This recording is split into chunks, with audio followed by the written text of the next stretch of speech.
In the equity quadrant, watching a 3-day down streak for the March Dow, and it was actually pretty much a straight down day. 38,014 was the high today, and that was only up 6 basis points, so not even a tenth of 1%.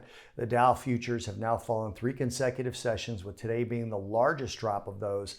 On the low today, 37,668 was down almost 9/10 of 1%, and we ended up coming in toward the close down around 2/3 of 1%.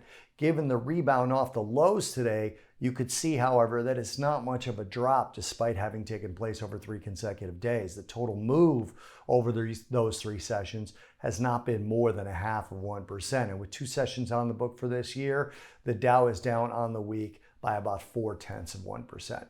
Now, data was better today, but still contracting when we're talking about the ISM manufacturing PMI data. So when you look at it from that perspective, you can see why the Dow was a little bit lower based off of this data, but not collapsing. Manufacturing PMI came in stronger than last time and stronger than expected, but still in contraction territory at 47.8. Same situation with the employment component, 48.1, still in contraction, but better than expected and better than the last read. And within the context of those same ISM figures, new orders came in lower, but the order backlogs improved, which shows that supply chains are becoming less and less of a problem. So that's positive overall for the equity markets, with the data still being in contraction, however.